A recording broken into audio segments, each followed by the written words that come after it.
Selamat bertemu kembali para siswa SMA MA kelas 12, kelas 11. Kita lanjutkan dengan pertemuan terakhir di fluida dinamik, ya, part 3. Referensinya seperti biasa, buku pelajaran Fisika Martin Erlangga yang ini, dan satu lagi buku penuntun Fisika Martin Y. Rama. Ya, memiliki dua buku ini akan menyebabkan Anda dengan mudah memahami kimia, mulai dari soal mudah, sedang, dan sukar. Ya.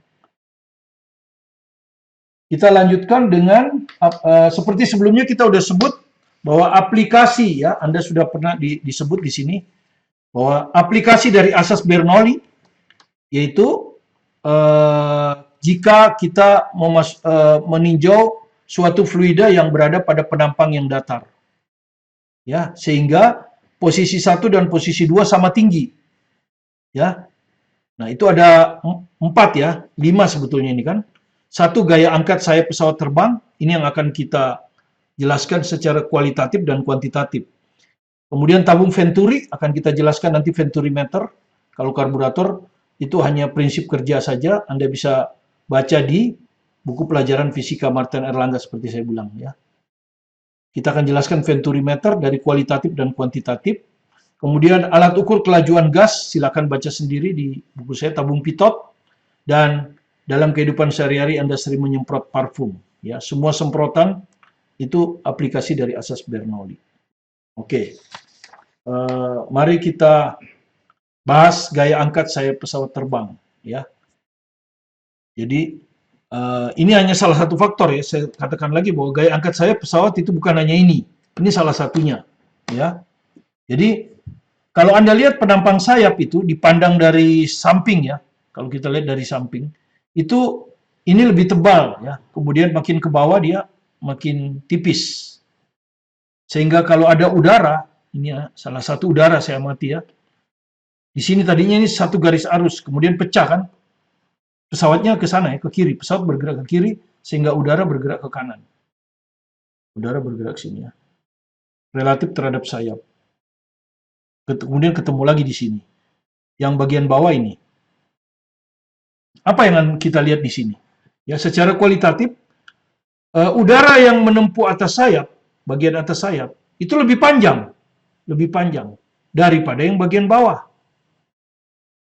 Padahal waktunya sampai di sini sama. Nah, karena jaraknya lebih panjang, sedangkan waktu sampainya sama, berarti kecepatan udara yang di atas sayap ini lebih tinggi. Ya, ini yang kita sebut V2, ya. Jadi V2 lebih tinggi dari V1, ya. Jadi V2 ini akan lebih besar dari V1. Kemudian ketinggian sayap pesawat ini beda tipis, ya. Apalagi dihitung terhadap tanah, ya. Ketinggiannya terhadap tanah. Sehingga bedanya tipis. Sehingga bisa kita anggap H2 itu sama dengan H1, ya. H1 itu mendekati H2. Nah, inilah yang kita sebut asas Bernoulli, kan. Artinya udara menempuh jarak yang datar. Sehingga akan berlaku asas Bernoulli. Kalau kecepatannya tinggi, V2 lebih tinggi, maka tekanannya lebih kecil. Tekanan di bawah lebih besar. Tekanan lebih besar akan menghasilkan gaya lebih besar. Sehingga selisih kedua gayanya ini positif. Inilah gaya angkat. Ya, jadi gaya angkat itu adalah ini, F1 kurang F2, ya. Ini posisi satunya di bawah, ya. Nanti di soal bisa aja ditukar, ya. Posisi 2 di bawah, posisi 1 di atas. Jadi gaya angkat sayap adalah gaya pada sayap yang bawah dikurang gaya pada sayap yang atas. Ya, Anda sudah tahu kalau F1 kan P1 kali A. Jadi ini sama aja dengan P1 kali A dikurangi P2 kali A. Gitu kan, ya. Jadi ini sama aja dengan P1 kali A dikurangi P2 kali A. Nah, kalau A-nya saya keluarkan, P1 kurang P2 saya sebut delta P. Ya, jadi delta P itu P1 kurang P2 nih. Ya, jadi inilah gaya angkat sayap pesawat, ya. Ya. Ini adalah gaya angkat sayap pesawat. Oke. Ya. Sekarang dari asas Bernoulli tadi sudah, ya. Maka P1 kurang P2 akan sama dengan setengah rho, ya kan? Rho kecepatan yang lebih tinggi, yaitu V2, kan? V2 kuadrat kurang V1 kuadrat. Jadi perhatikan, kalau ini P1, ini V2. Ya, dan nanti bisa ditukar. 2 jadi 1. Kalau ini P2 kurang P1, nah ini V1 kuadrat kurang V2 kuadrat. Itu aja. Ya, jadi kalau kita samakan, ya kita samakan, jadi maksud saya P1 kurang P2 ini, kita substitusi ini.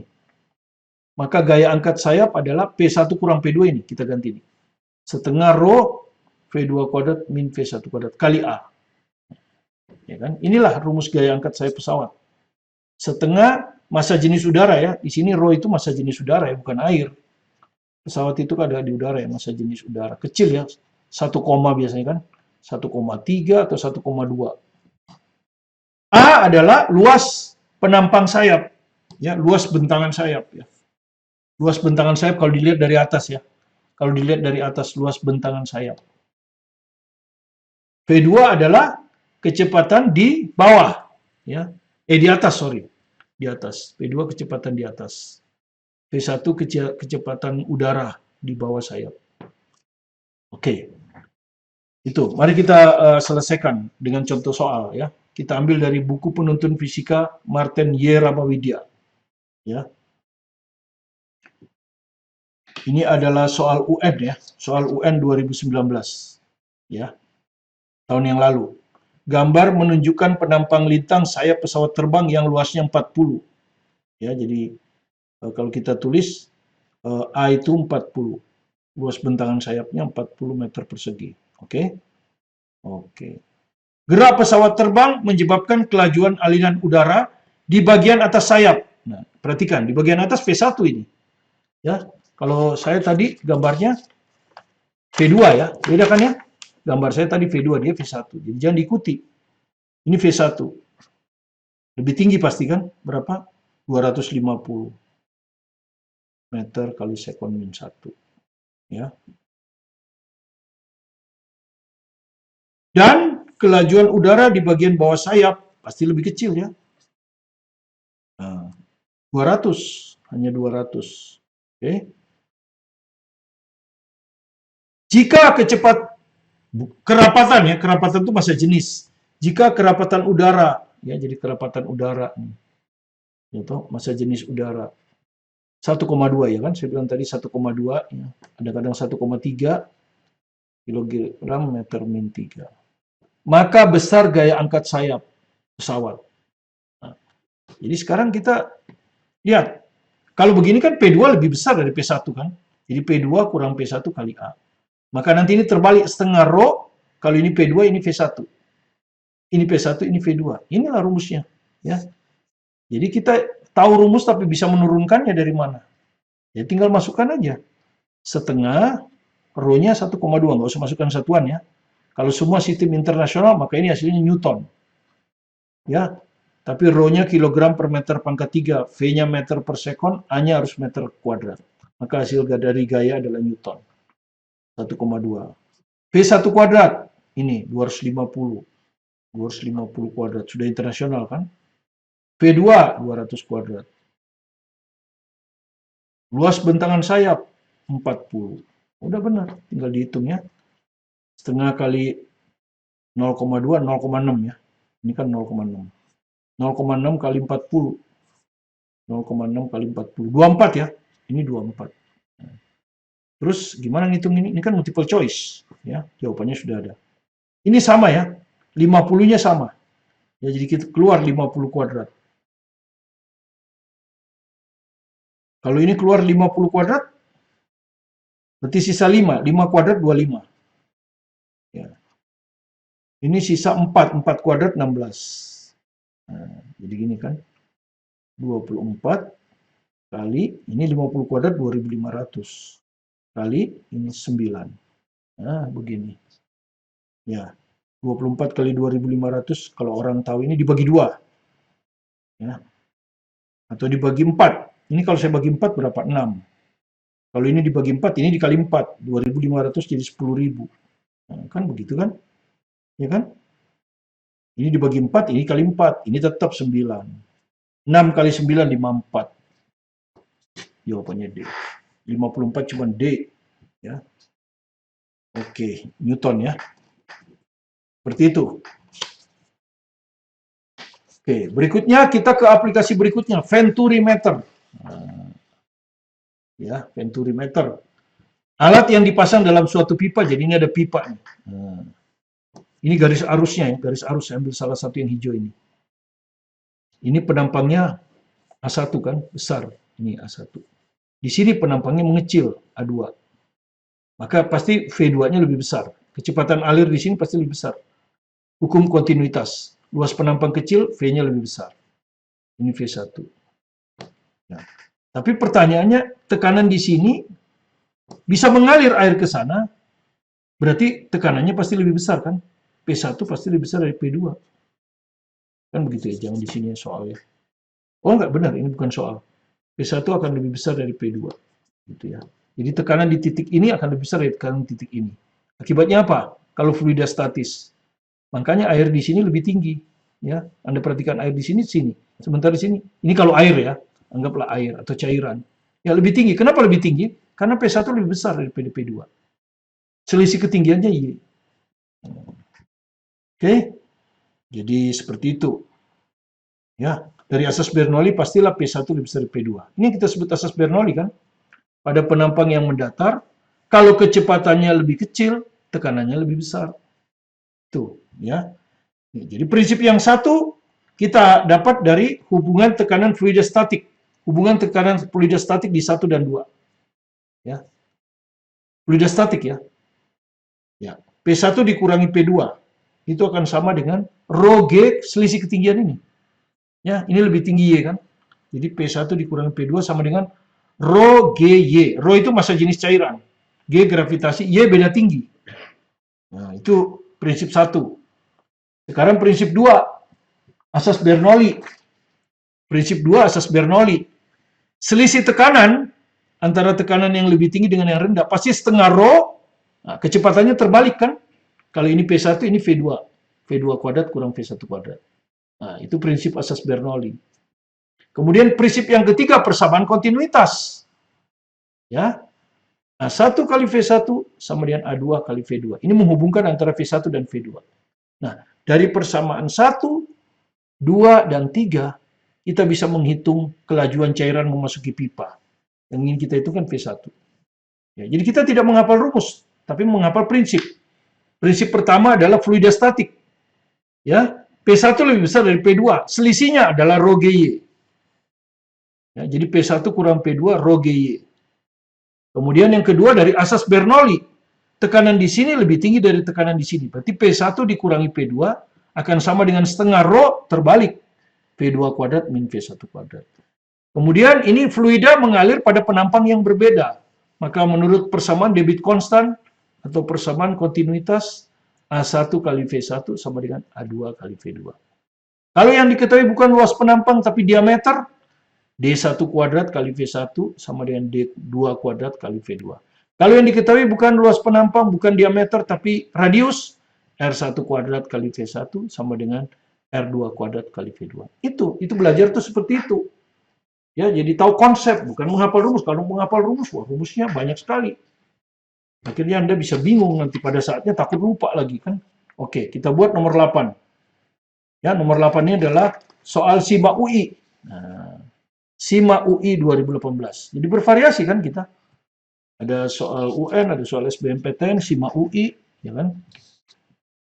Kemarin ada soal India dan ada soal dari Malaysia. Oke, buku penuntun fisika ya, yang biru ini.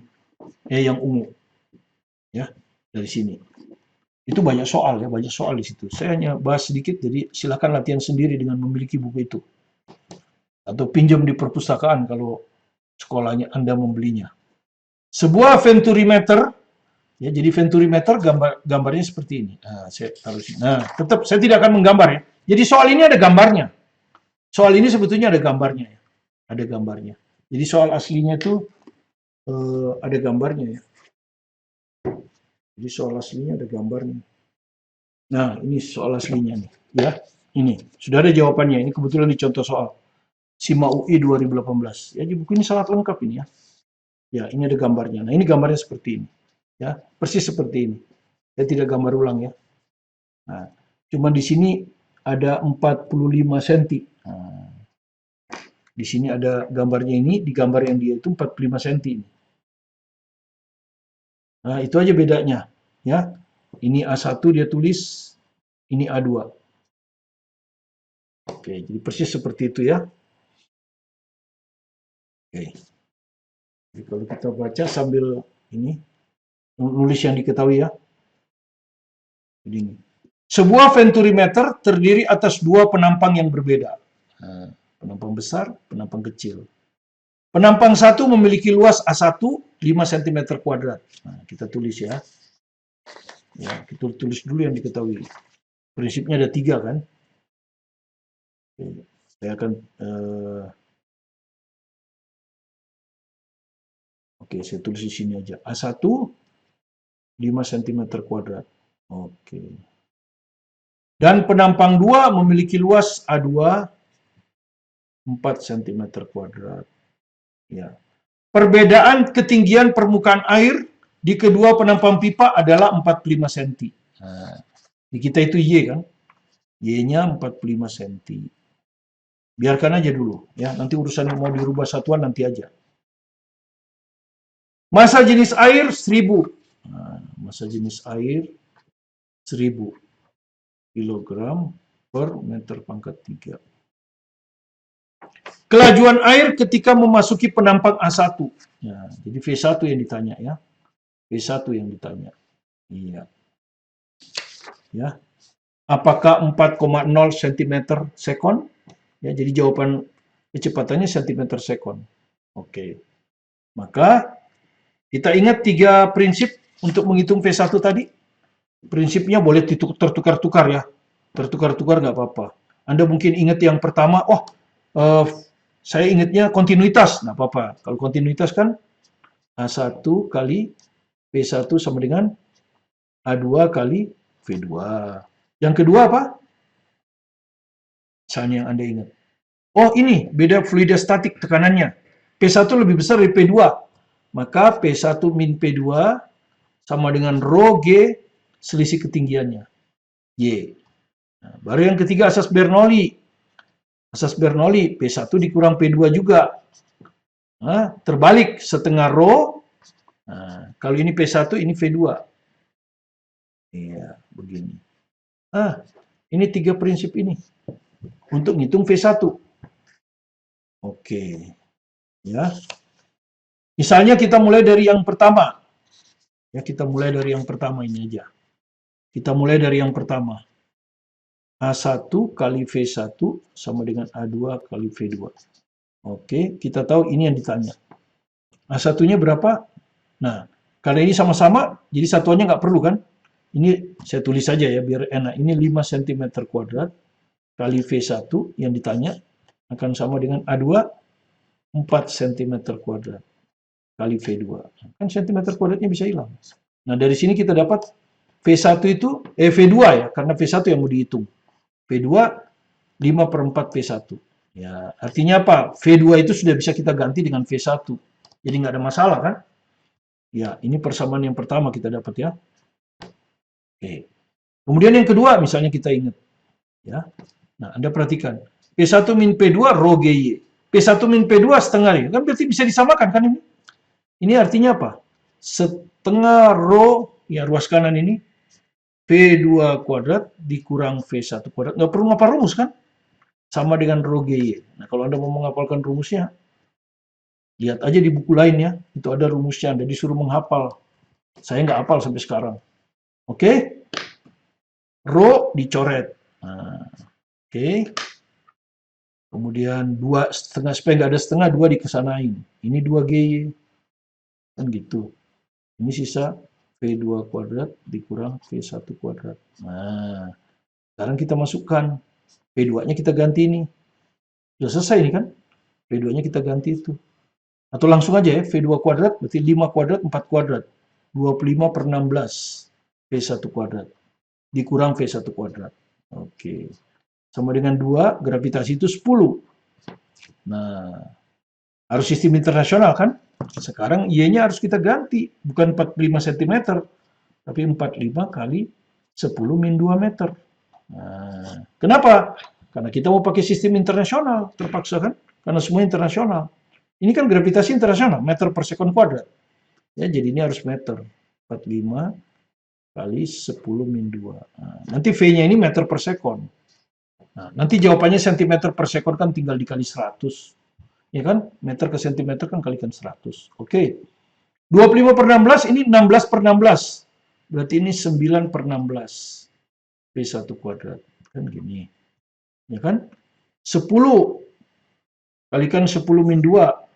10 min 1 ya. Ini 90, jadi ini 9. Ya, ini 9 ini semua. Oke, jadi V1 kuadrat, ya, 16 kali 9 dibagi 9. Berapa ini? 16. Jadi V1-nya 4. Ya, V1-nya 4,0.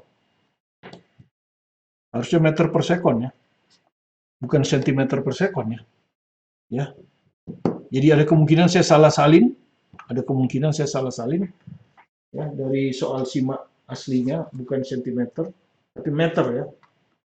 Tapi kalau seandainya soal aslinya itu sentimeter ke sekon, yang nggak ada jawabannya. Yang nggak ada jawabannya artinya soal simak UI yang salah. Salah kasih satuan, jadi jawabannya ini. Ya, supaya enak. Ya ini 4,0 meter per sekon, bukan sentimeter per sekon, meter per sekon. Ya, jadi saya nggak tahu saya yang salah salin dari soal simak asli atau soal simak aslinya seperti itu. Kalau seperti itu maka ini nggak ada jawaban.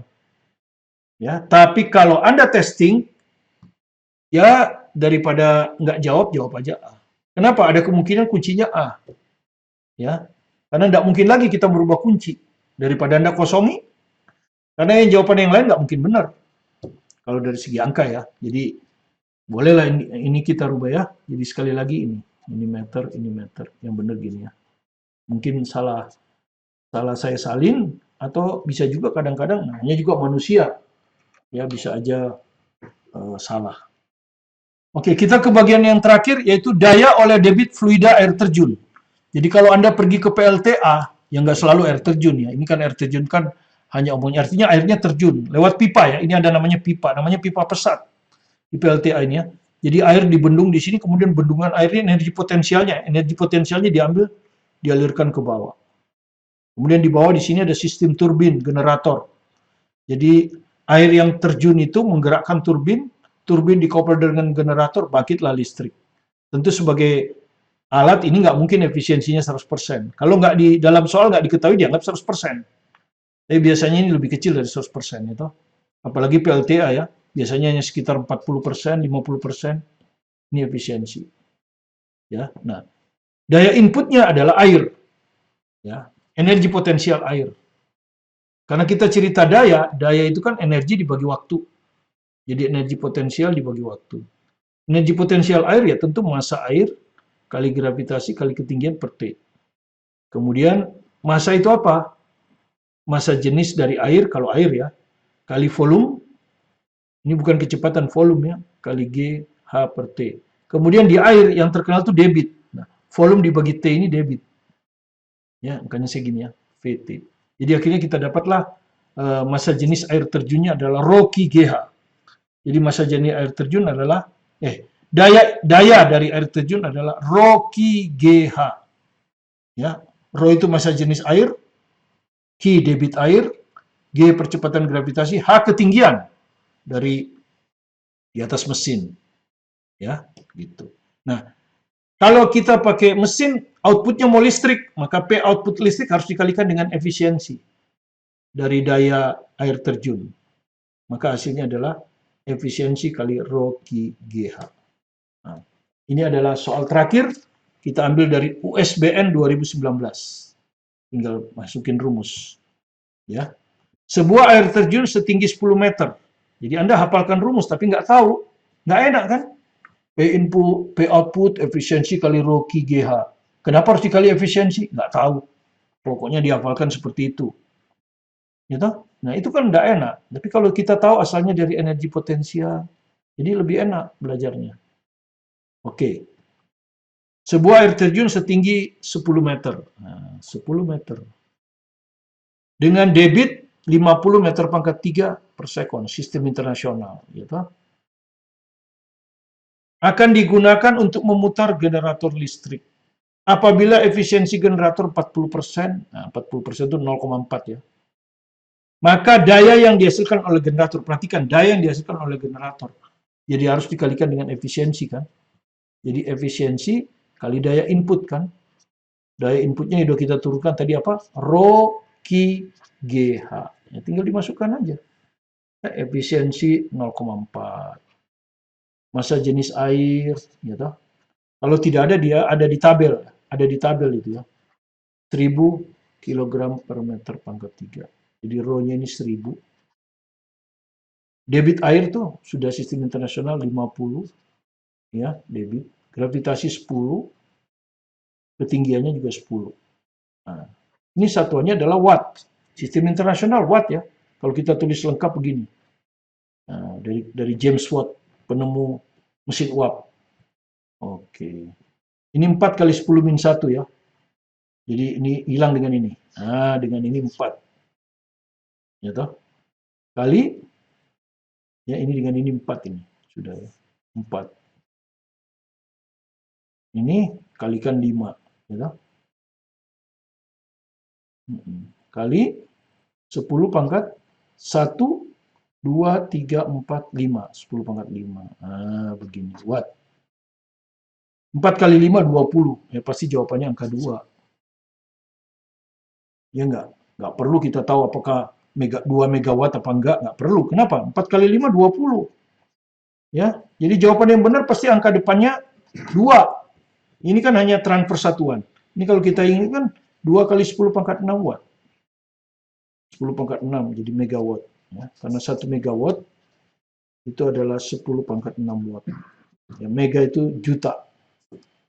Nah, seperti itu. Jadi 2 megawatt. Ya.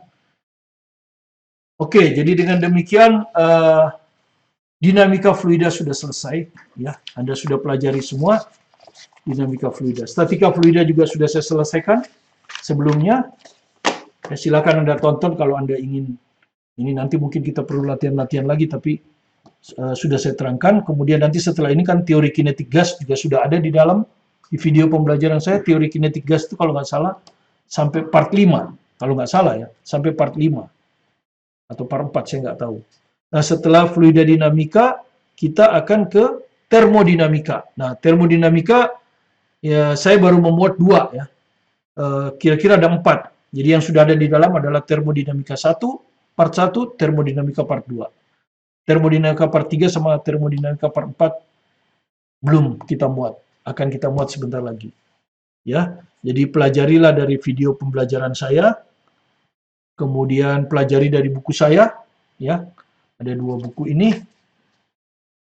Ini buku pelajarannya yang digunakan sudah sebagai acuan di SBMPTN, dan ini buku barunya berdasarkan soal-soal dari SBMPTN terbaru, termasuk UTBK 2019, soal dari dalam negeri, SIMA UI sampai 2019, kemudian UM-UGM sampai 2019, UM di Ponorogo sampai 2018, ya. Kemudian ada testing dari Malaysia STPM sampai 2011, karena saya belum beli lagi bukunya yang 2012 sampai ke sana. Kemudian ada soal NTU, Nanyang Technology University, NUS, National University of Singapore. Kemudian ada dari India, JEE Advanced Physics, yang cukup bagus ya, merupakan soal-soal hot. Ada lagi soal dari Amerika, GRE, Graduate Record Examination, SAT, Scholastic Aptitude Test, kemudian ada dari Advanced Physics, ya itu semua Amerika, dan ada juga soal-soal Olimpiade di Amerika yang berbentuk multiple choice, ya hanya untuk penyisian awal, biasanya multiple choice. Kalau di kita kan essay, ya. Oke, demikian yang saya bisa jelaskan kepada Anda. Ini buku baru terbit 2 hari yang lalu, dan jika Anda merasa ini ada manfaatnya bagi Anda, silakan di-subscribe, like, komen, untuk memberi semangat kepada kami, tim kami, bisa menyediakan banyak video pembelajaran yang memang kami rencanakan tuntas dari kelas 1, 2, dan 3. Kemudian nanti kami akan lengkapi dengan soal-soal pembahasan UTBK terbaru, SIMA UI terbaru, sudah kami masukkan matematika dasar, tapi baru, kalau nggak salah, baru sampai nomor 12. Ya, nanti kita akan matematika saintek, kemudian ada fisika saintek, kimia saintek, dan seterusnya. Terima kasih sekali lagi, tetap semangat, optimis, sukses bersama Anda. Saya Martin Kaninan.